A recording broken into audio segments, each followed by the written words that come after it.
Se narró lo que pasó durante la dictadura de un modo muy tendencioso, ¿no? Se cree que la dictadura terminó o por Malvinas o por los movimientos de derechos humanos, y se ha borrado la presencia del movimiento obrero organizado y la clase trabajadora en ese final de la dictadura, ¿no? Claro. Todo ese momento de Ubaldini, de Lorenzo, ha sido borrado, ¿no? Como si el movimiento obrero trabajadores argentinos no tuvo nada que ver. Y eso me parece que ha quedado como narrativa a partir de entonces, ¿no? Como movimiento de derechos humanos por un lado, movimiento obrero organizado por otro, y como si no tuvieran trama en común. Claro. Y lo cierto es que lo que dice el Nunca Más, ¿no? En sus cifras, es que la gran mayoría de desaparecidos eran trabajadores, ¿no? Y lo que se ha hecho es intervenir sindicatos del 24 de marzo del 76, se ha desaparecido metido presa cantidad de dirigentes gremiales, se han intervenido las comisiones internas, es decir, lo que hace el 24 de marzo del 76 sobre el movimiento obrero organizado y sobre la clase trabajadora es muy contundente, es muy claro. Me parece que hay una historia que tenemos que traer a la memoria, ¿no? De la cantidad de compañeros y compañeras, trabajadores, dirigentes gremiales que a partir de entonces quedan, bueno, creo que el principal agujero que deja la dictadura es ahí.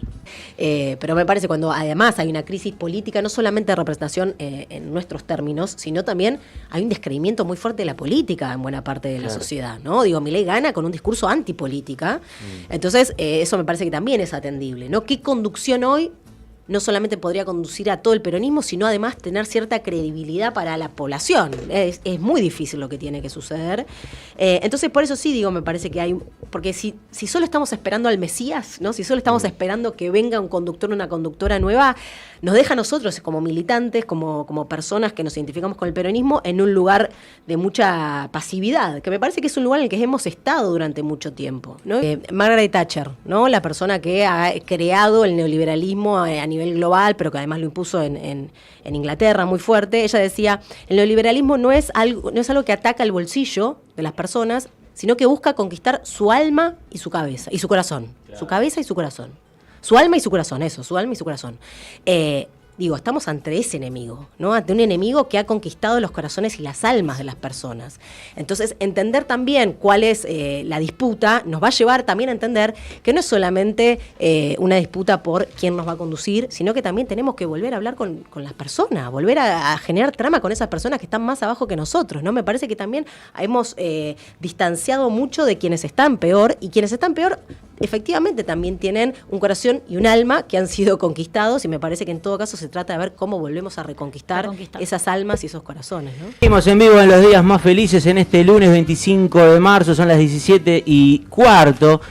Hoy lunes, la verdad que es lindo arrancar la semana con información, marcando la agenda y marcando la agenda de los jóvenes sindicalistas. Y bueno, luego de tener a Sebastián Maturano, somos así, ahora estamos así de creativos y buscando las voces, y la tenemos a la compañera. ¿Le puedo decir compañera? Estoy hablando de Julia Rosenberg, historiadora. Buenas tardes. Buenas tardes. ¿Le puedo decir compañera? Por supuesto. Muy bien, muy bien. Me ofendería si no lo hiciera. Porque viste que tenemos esa lógica de decir, bueno, le decimos compañero, le decimos compañera, por nosotros, viste que es una... Como compañero, compa, ¿cómo te va? Cumpa. Y bueno, ¿cómo se presenta a alguien que está... También nos dijeron los compañeros de la Juventud Sindical, pregúntenle por Román, porque es hincha de Boca. Yo soy gallina, pero tengo que decirlo, porque lo escribieron ahí en el grupo, así que... Muy bien, muy bien. Pero yo soy hincha de Huracán, y para los que nos gusta el fútbol bien jugado, Juan Román Riquelme fue el último 10, digamos, ¿no? Claro, del fútbol, de cómo se juega. Pero bueno, ellas son de River, fanáticas de River, escuela de buen fútbol también. Sí, pero bueno, nos gusta el fútbol. El que le gusta el fútbol sabe reconocer que Riquelme es una eminencia, como un jugador como, no sé, Verón, claro, o como, bueno, esos jugadores que van más allá de qué equipo seas. Y es un político. Lo vas a ver y te va a gustar. Claro, es un político. Le gusta el fútbol y la política, sí, no podemos también dejar de admirar esta última etapa, ¿no? Que lo que ha hecho en el club es, no solamente por lo que hizo en el club, sino vencer al macrismo, ¿no? El peronismo tiene mucho que aprender. Esa épica. Yo me acuerdo que tenía reuniones después de que ganó Román en Boca en diciembre, como reuniones de cierre de año, de sectores. Me acuerdo que estaba en una reunión del Internacional de Servicios Públicos y alguien dijo, un viejo dirigente, dijo, la resistencia empezó en Boca. Total, empezó ayer en Boca. Era un lunes, total. empezó ayer en Boca. El primer lugar donde se insultó al presidente actual fue en la Bombonera con el día que fue a votar. Es verdad, sí, muy claro, bien. Claro. Que Macri lo mandó. Andá, yo no voy, andá vos. Y era el presidente. Bueno, ayer en la plaza había un grupo de compañeros y compañeras con la bandera de Boca es Pueblo, todos con las... A mí me dolió un poco porque estábamos justo ahí al lado. Pero bueno, vincular al fútbol con la política, más por lo que significa el fútbol, lo popular, el sentimiento. Tremendo. Creo que van de la mano también. Yo siempre hago hincapié a la frase de Francella, que uno puede cambiar de todo, pero no puede cambiar de pasión. Y creo que eso a nosotros como argentinos nos interpela y nos identifica. Total. O sea, muy pocos lados del mundo, y me animo a decir que en la Argentina se vive el fútbol como se vive, ¿eh? Ujú. Y la política también. Y no Yo por ahora- nada, este gobierno quiso hacerlo de sociedades anónimas, ¿no? Con Bueno. los clubes, eso fue una intervención muy fuerte también. Digo, Sí, sí, como sí. política y fútbol están todo el tiempo de alguna manera entramados. Es muy fuerte decirlo en cadena nacional, o sea, proponerlo en cadena nacional, que en la cadena nacional uno tiene una importancia con respecto al Estado, y vos decirlo que se puede... Sí, y algunos ya estaban con el cuchillo entre los dientes, no sé, por ejemplo en el caso de Independiente, que se estaba como proponiendo avanzar a través de Agüero, con Sí. una lógica así de sociedades anónimas, y salía finalmente el DNU, después del rechazo en Senado hubo un revés, pero ya había planes concretos, como para muchas de nuestras empresas públicas, que ya sabemos que ahí tienen el novio, como le dicen. Nombre y apellido. Sí, tal cual. Bueno, Julia, la verdad que hermosa esta antesala ahí, como para distender con respecto a todo, pero bueno, tiene que ver todo con la política y con la cultura de este país, y eso es importantísimo. Imagino que bueno, ayer hayas visitado y estuviste marchando un aniversario más del 24 de marzo. Bueno, ¿qué te pareció a vos este 24 de marzo en particular? Porque viste que se resignifica en relación a lo que sucede y a quién está, quién está en el poder. Y hoy en día tenemos en el poder a un presidente y una vicepresidente negacionista. Así que bueno, ¿cuáles son tus sensaciones de la marcha de ayer? Sí, tal como decís, ¿no? Me parece que cada efeméride, cada fecha de la patria depende del presente que la lee, ¿no? No es lo mismo el 24 de marzo hoy, como decís vos, que en el 2004, cuando Néstor hizo lo que hizo con la ESMA, ¿no? O recuerdo yo la primera marcha, siendo muy chiquita que fui, fue en el año 90, 91, cuando se declararon los indultos, ¿no? Claro. Quiero decir, como que cada presente le va dando un tono distinto al 24 de marzo, y efectivamente me parece que es así, ¿no? Que este 24 de marzo fue particular. Hoy escuchaba radio en un colectivo y demás, y escuchaba muchos que decían, volví a ir a la plaza, como que habían dejado de ir muchos y muchas durante algunos años por esta idea que se politizó el 24 de marzo, pero que en este presente había que volver a ir, ¿no?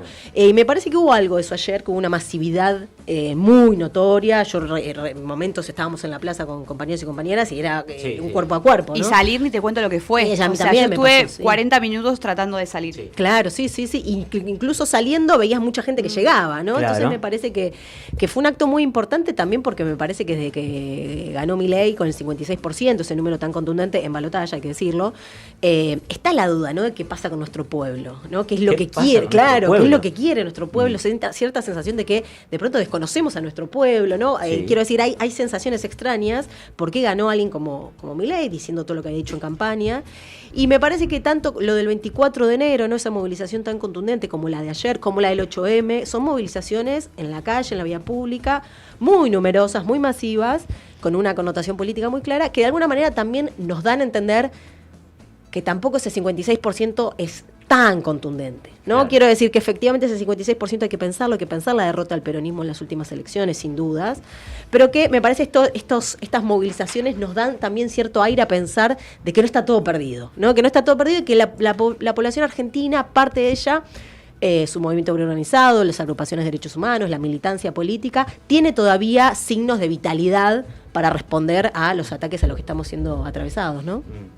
Totalmente. Bueno, yo te escuchamos, porque Sí, con yo- Sofi yo la le debatimos decía también. también. Yo se las mandé a todos para ver, porque cuando saliste en Gelatina la semana pasada dije, la tenemos que traer a Julia, porque me gustó mucho, bueno, en esto que decís de que cada fecha, cada efeméride se va reactualizando en función de la coyuntura que estamos viviendo. Vos hablaste un poco de la unión de movimientos de derechos humanos y movimiento obrero organizado, digamos, organizaciones de derechos humanos y movimiento obrero organizado, que se viene dando desde el 24 de enero, momento en el que Tati Almeida cierra el acto del paro general de la CGT. Claro. Ahí va. Sí. Y me dijiste algo de la posibilidad de una nueva promesa usada que a mí me encantó. O sea, estuve con eso dando vueltas en la cabeza toda la semana, así que me gustaría que nos hables un poco de eso. Sí, me parece que un poco lo hablábamos fuera de aire, ¿no? El movimiento obrero organizado de la Argentina, bueno, tiene una historia riquísima, ¿no? De los más importantes de la región y que ha marcado la historia sin duda del siglo XX para acá. Me parece que hay una novedad que creo que no pasaba desde Saúl Ubaldini, si no me equivoco, que es que en este momento la CGT, la CTA, están incorporando a otros sectores a la lucha, ¿no? Están teniendo una mirada política más amplia de lo que quizás había sido durante algunos años, más reivindicaciones propias de los sectores a los que se representa. Y eso me parece que de nuevo habla de este presente, ¿no? Claro. Que este presente obliga a hacer política de otra manera, ¿no? Evidentemente, lo que veníamos haciendo ya no nos sirve o nos sirvió hasta cierto momento. Bueno, ahora esta embestida tan fuerte que estamos viviendo desde la Casa Rosada hacia el pueblo argentino, hacia la patria misma, exige otras formas de hacer política. Me parece que eso habla un poco también de la figura de Tati Almeida cerrando ese acto, ¿no? Un poco la reflexión venía por este lado, ¿no? Efectivamente, este es un gobierno con mucho signo de clase, ¿no? Son lo que decías vos del DNU o la ley ómnibus, ¿no? Son leyes, artículos que tienen los nombres de empresas, ¿no? Casi que son escritos por estas empresas.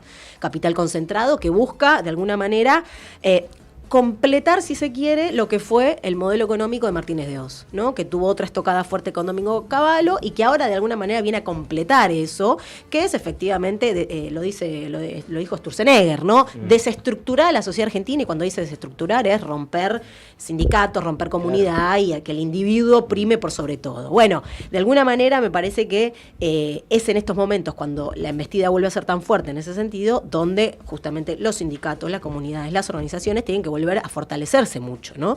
Y no internamente, volver a generar una trama entre cada una de ellas, y por eso me parece tan celebrable lo que está pasando en ese sentido con el tremendo tema que tenemos, que es que claro, del 76 para acá, estas medidas aplicándose sin parar, tenemos una fragmentación muy grande dentro de la clase trabajadora, que no es la misma que había con Saúl Ubaldini, ni que hablar para atrás, ¿no? Tenemos muchos compañeros de trabajo informal que no tienen representación, tenemos planes, tenemos cantidad, la mitad del país que está bajo esas circunstancias, y ahí tenemos un desafío de este campo, del campo nacional y popular, que es cómo se representa, ¿no? Cómo se hace comunidad, cómo se hace trama con esos sectores que efectivamente tienen formas de trabajo impuestas por el mercado y por ende no tienen esto que decimos, ¿no? Comunidad, sindicato, no tienen forma de representación. Entonces me parece que hay un desafío muy grande ahí, y lo de la promesa osada también tiene que ver con esto, ¿no? Desde el 76 para acá la sensación es que la dictadura argentina no fue exitosa económicamente como la de Chile, ¿no? O la de Brasil. Sin embargo, fue muy exitosa. Y digo no fue exitosa porque terminó con un número de inflación muy grande, porque se va como se va. Sin embargo, fue muy exitosa en tener un quiebre muy profundo en lo que era el modelo industrial de la Argentina, ¿no? Y en una fragmentación muy grande de la clase obrera. Desde el 76 para acá tenemos 2 dígitos de pobreza. Desde el 76 para acá tenemos changarines, tenemos trabajo informal, tenemos una debilidad dentro de la propia clase trabajadora que nos ha obligado a pensar la política bajo las leyes del mercado, ¿no? Ya no pensamos en un país como el del 45, ¿no? Ya no, apenas no rasgamos conquistas pequeñas, pero no pensamos un país como el del 45. Bueno, me parece que es momento, frente a una embestida tan fuerte por parte del gobierno y del capital concentrado, que es necesario volver a tener una promesa osada, quizás como le fue el país del 45 al 55, ¿no? Sí. Yo tengo varias, la verdad que no quiero no, yo para cerrar eso, me generó mucha emoción, nos generó mucha emoción como juventud tener a Estela y a Tati el lunes convocando a la movilización del 24 en la CGT.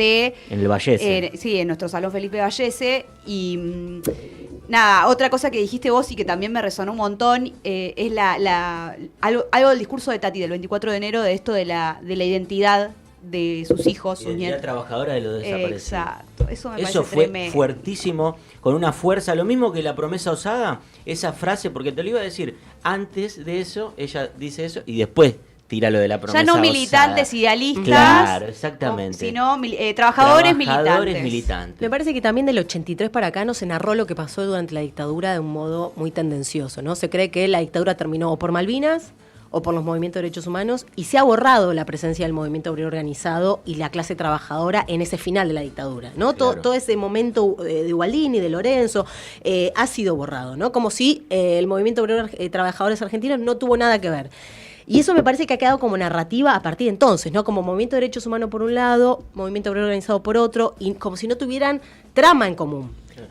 Y lo cierto es que lo que dice el Nunca Más, ¿no? En sus cifras, es que la gran mayoría de desaparecidos eran trabajadores, ¿no? Y lo que se ha hecho es intervenir sindicatos del 24 de marzo del 76, se ha desaparecido cantidad, metido presa cantidad de dirigentes gremiales, se han intervenido las comisiones internas, es decir, lo que hace el 24 de marzo del 76 sobre el movimiento obrero organizado y sobre la clase trabajadora es muy contundente, es muy claro. Me parece que hay una historia muy que tenemos que traer a la memoria, ¿no? De la cantidad de compañeros y compañeras, trabajadores, dirigentes gremiales que a partir de entonces quedan, bueno, creo que el principal agujero que deja la dictadura es ahí, ¿no? Es sí. en una clase dirigente que después cuesta mucho recomponer. Bueno, también por eso emerge la figura de Ubaldini, que es un gremio como cerveceros, ¿no? Y sí, sí. Pero me parece que sí, claramente, ¿no? Ahí hay algo, también se ha idealizado mucho a los militantes de los 70 como víctimas inocentes, como jóvenes idealistas, como personas que creían en un mundo mejor y punto, ¿no? Y claro, lo cierto es que los compañeros de los 70, ¿no? Que han sido desaparecidos o torturados. Sigue vigente, claro. Sí. Mi secretario general, que es Julio Piumato, estuvo desaparecido, detenido en la dictadura, y para nosotros, imagínate que esté junto a las madres y a las abuelas el otro día en CGT, es imposible que no nos interpele, y lo hablamos con los compañeros, esto de la importancia de no solo hablarlo entre nosotros, entre compañeros, sino también como empezar a interpelar a otras juventudes que por ahí hoy no tienen tan claro esto de que la mayoría de los desaparecidos fueron parte del movimiento obrero, que eran delegados de base, que eran como nosotros que salimos a recorrer nuestras oficinas, o que bregamos por las mejoras de nuestros compañeros, o por lo que se esté dando en ese momento, como la compañera que ahora están sufriendo de los despidos en AISA. Claro. Bueno, creo que podemos hacer un poco un paralelismo, pero creo que el 24 de marzo nosotros, por lo menos como jóvenes sindicalistas y como parte del movimiento obrero, no nos puede no interpelar esta fecha, no nos puede no llamar a la reflexión y no nos puede no llevar a movilizarnos como nos movilizamos primera vez como CGT, aunque nosotros como Juventud Sindical siempre estamos ahí en la plaza, pero bueno, creo que como demostración de esta fuerza y de estos consensos que está teniendo la CGT con todos los sectores, que los secretarios generales que fueron desaparecidos, fueron reprimidos en la dictadura, bueno, estén ahí presentes, creo que fue un hecho histórico y un hecho político que marca un rumbo de quién va a conducir los destinos a la Argentina, ¿no? Ante la falta y ante la crisis de representación política que hoy hay acá en nuestro país, ¿no? Total. Y en el peronismo. Sí, claro. Sí, en el peronismo. Claramente, digo, en el peronismo, ¿no? Hay una crisis de representación que creo que con todas las juventudes se llega al mismo acuerdo. Eso le contaba a Julia. Detrás de escena le conté que, la reunión que tuvimos, que se estuvo hablando en la radio, así que ya los oyentes están en tema, que se hizo un primer encuentro de juventudes a nivel nacional, que incluye a organizaciones políticas, movimientos sociales, estudiantiles. Muy amplio, más de 37 organizaciones. Bueno, que la primera acción fue confluir en un documento de cara a este 24 de marzo y juntarnos en la plaza, pero la idea es que siga en acciones concretas que tienen como objetivo frenar algunas decisiones políticas de este gobierno. Claro. Pero bueno, en función de eso, me parece que esto tiene que ver con lo que venimos hablando. La crisis de representación salió en esa mesa, pero común a todos. Nosotros como CGT no estamos ajenos a esa lógica. Por más que tengamos una representación gremial y que el trabajador sabe que vos le das los útiles, que tiene el hotel, que está el camping, que vos hasta el año pasado, la paritaria se la negociabas mes a mes. Claro. Nosotros militamos la campaña de Sergio Massa, algo bastante histórico también, claro, porque que hayamos salido que todos CGT. Claro. No, los sindicatos por ahí alineados con alguna otra. CGT, claro, pero la CGT en su conjunto, salir sector por sector y así todos saber que tu base, la mitad, más o menos, votó a Milei. Bueno, hablamos de esa crisis de representación. Hay una pregunta en base a lo que vos decís, perdón, Estefe, porque ella se ve que me hace la antesala y yo te hago la pregunta. Pero vos dijiste, en otras entrevistas decís, que hay que hacer una revisión mucho más abajo sobre el peronismo para nosotros, y lo pensaba para nosotros, para los sindicatos, o sea, nosotros también tenemos que volver a creer en algún peronista o en alguna peronista que nos conduzca, y esa cuestión van hacia dos lugares, quiero ir, ¿no?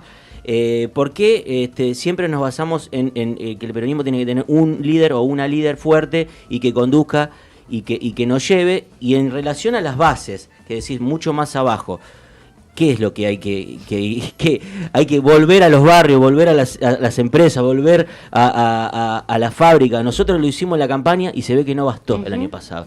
Y por eso perdimos las elecciones. ¿Crees que ahí el análisis? Me parece que es para charlar un montón, no creo tener la respuesta. Sí me parece que hay algo histórico en nuestro movimiento, ¿no? Que es que nace así, nace con un conductor, ¿no? Hay algo a diferencia, no sé, de otros movimientos políticos de otros países, nace con una conducción muy clara. Ahora, también el peronismo tiene su propia historia, que a partir del 55, ese conductor está en el exilio, ¿no? Está en el exilio, y esos 18 años son interesantísimos también para leer, y ahí sí tienen un rol central las bases, ¿no? Porque además, bueno, nuevamente el 55, una nueva dictadura, también, ¿no?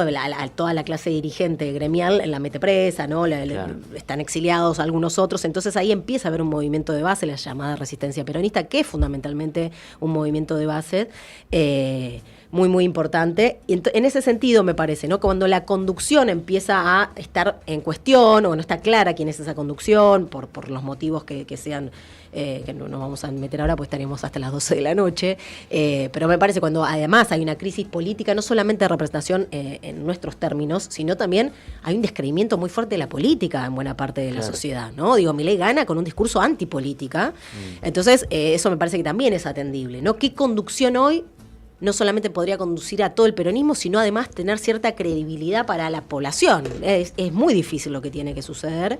Entonces, por eso sí digo, me parece que hay... Porque si solo estamos esperando al Mesías, ¿no? Si solo estamos esperando que venga un conductor o una conductora nueva, nos deja a nosotros como militantes, como personas que nos identificamos con el peronismo, en un lugar de mucha pasividad, que me parece que es un lugar en el que hemos estado durante mucho tiempo, ¿no? Y me parece que es momento de salir de ahí, cada uno de su lugar, de donde se pueda, pero me parece que efectivamente hay mucha trama por reconstruir, hay mucho para pensar, mucho para discutir, y que eso se hace de las bases. Que hay algo de irreverencia que tuvo el peronismo del 45 del 43 en adelante, que hemos perdido, ¿no? Hay mucho disciplinamiento en nuestras propias bases, de guay, tenemos que esperar la orden de no sé quién. La orgánica muy fuerte, el la orgánica muy fuerte, que además es muy fragmentaria, ¿no? Porque si vos decís, tengo una orgánica que representa el 80% del país, bueno, está, pero está cada vez más fragmentada esa orgánica, entonces me parece que ahí hay un problema también, porque estamos llenos de internas. Entonces, bueno, me parece que ahí nos falta un poquito, y yo lo voy a decir de la siguiente manera, ¿no? A mí me llama mucho la atención, y me parece que quien mejor leyó esto fue quienes hoy están en la Casa Rosada, que ante el intento de asesinato a Cristina Kirchner no haya volado ni una mosca. Claro. ¿No? Quiero decir, estamos en un país donde volaron aviones por la Plaza de Mayo, tiraron bombas, y la respuesta fue quemar iglesias. Sí. Incluso desobedeciendo al propio Perón, ¿no? Quiero decir, si vos, ante un hecho de violencia tan grande, más allá de la opinión que tenga cada uno sobre Cristina, ¿no? Pero quiero decir, si ante un hecho de violencia tan claro, de avance de la derecha sobre... Lo que mostrás es pasividad, bueno, el terreno para avanzar es enorme, ¿no? Quiero decir, me parece que hay una forma de hacer política en los últimos años que tuvo como lugar las bases el disciplinamiento y la pasividad, porque todo venía de una conducción que entró en problemas, y me parece que de nuevo, como personas que se identifican con el peronismo, tenemos que empezar a sacudir un poco ese lugar tan pasivo en el que hemos quedado. La forma no la sé, pero me parece que hay algo ahí y que en las discusiones políticas también tiene que estar, ¿no? Tuvimos mucho tiempo sin discutir política también. Bueno, me parece que es momento de empezar a discutir política desde abajo. No solamente esperar que venga un conductor, que es fundamental el peronismo, es fundamental, porque también tenemos que ganar elecciones.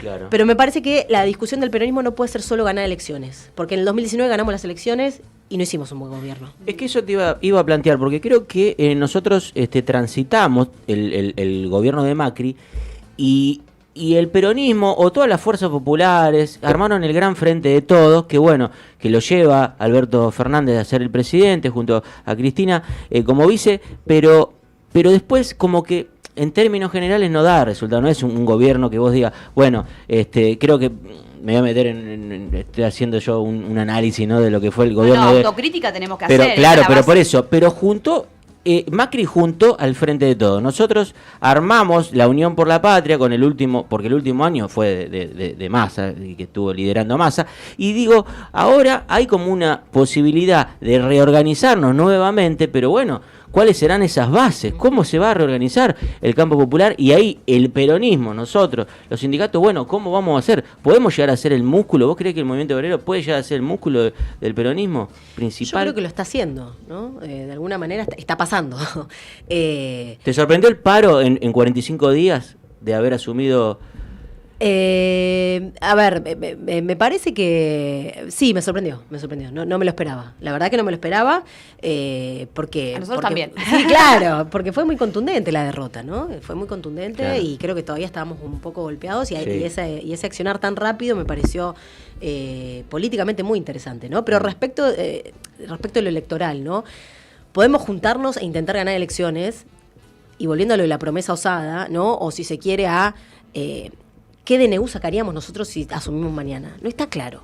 Claro. No está claro qué consignas políticas vamos a defender, qué consignas políticas, qué programa. Tampoco digo que hay que tener un programa tan claro, pero... Pareciera que nos une el espanto en este momento. Exacto. Y eso Sí. es un problema. Es un problema porque ya no nos funcionó. Sí. Me encantó igual lo que dijiste antes, porque me parece que es algo que venimos viendo en las bases, esto que te decía, el problema de representación, de nosotros recorrer los sectores y saber que la mitad de tus trabajadores, pese a que vos estás bajando una línea clara en defensa de tu empresa y de tu trabajo y de tus derechos hasta ahora consagrados, vota en contra. También tuvimos un gobierno de 4 años completamente impotente, que pese a que iba garantizando paritarias sectoriales, nadie perdía atrás de la inflación. No, nadie, no. Los trabajadores sindicalizados en blanco, y no todos, Claro. los que podían negociar una buena paritaria.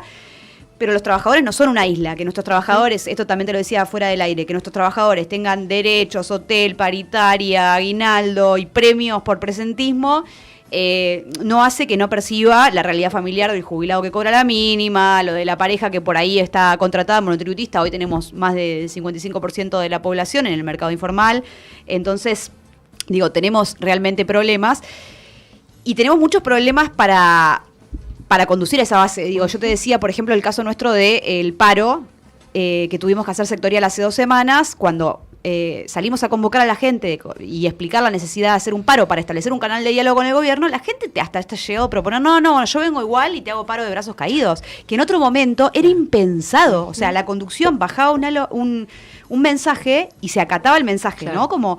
Estamos entre un escenario donde la gente te cuestiona más, quiere debatir. No, bueno, vengan a charlar. Estamos reunidos todos en este sector y hacemos asamblea. Pero no propuesta por nosotros, propuesta por la gente. Claro. Entonces, realmente Sí. demanda un trabajo de base y adaptarse a que las demandas no son las mismas, ¿no? Claro. Como hay otra irreverencia, que no sé si es bueno o malo, pero está. Sí. Y es que también es aceptar eso, ¿no? Que estamos bajo un capitalismo distinto también, ¿no? Un capitalismo recargado, muy violento, y que esto, ¿no? Está en nuestras cabezas Claro. permanentemente.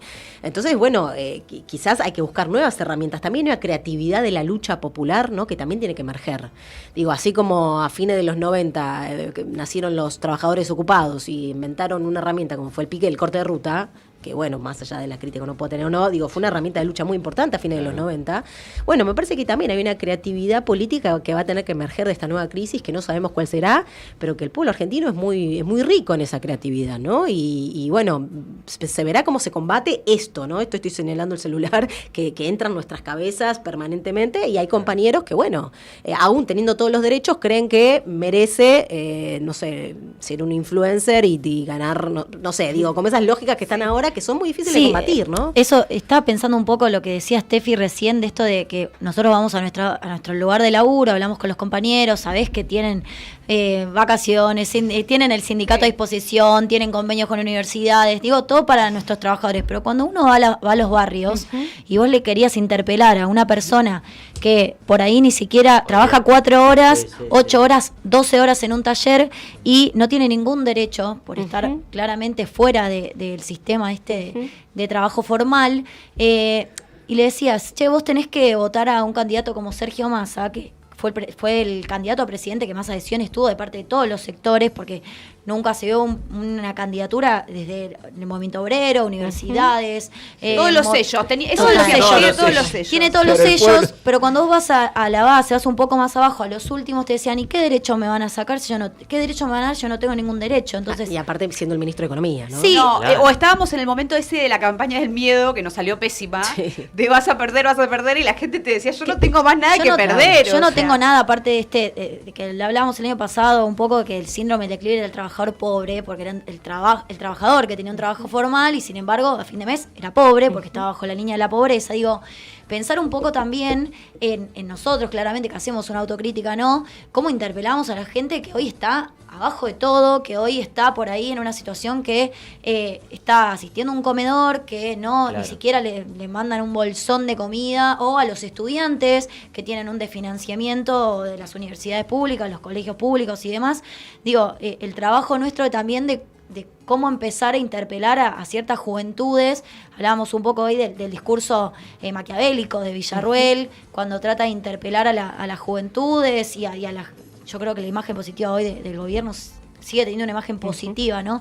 Y estos discursos que generan de odio y demás, interpelan a una juventud que después la tenés reflejada en un telam con bandera, Claro. festejando que 720 familias se quedan sin trabajo, ¿no? Digo, ¿qué pensás vos de esto, de cómo interpelar a las juventudes que gran responsabilidad tuvieron en las elecciones? Digo, responsabilidad a nivel constructiva, ¿no? Digo, de responsables a nivel de votar, Claro.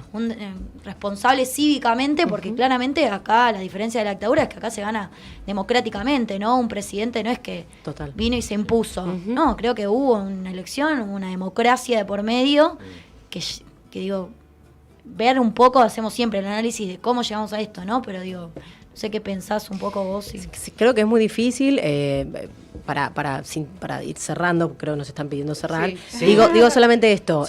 Margaret Thatcher, ¿no? La persona que ha creado el neoliberalismo a nivel global, pero que además lo impuso en Inglaterra muy fuerte. Ella decía, el neoliberalismo no es algo que ataca el bolsillo de las personas, sino que busca conquistar su alma y su cabeza, y su corazón. Claro. Su cabeza y su corazón. Su alma y su corazón, eso, su alma y su corazón. Digo, estamos ante ese enemigo, ¿no? Ante un enemigo que ha conquistado los corazones y las almas de las personas. Entonces, entender también cuál es la disputa nos va a llevar también a entender que no es solamente una disputa por quién nos va a conducir, sino que también tenemos que volver a hablar con las personas, volver a generar trama con esas personas que están más abajo que nosotros, ¿no? Me parece que también hemos distanciado mucho de quienes están peor, y quienes están peor efectivamente también tienen un corazón y un alma que han sido conquistados, y me parece que en todo caso se trata de ver cómo volvemos a reconquistar esas almas y esos corazones, ¿no?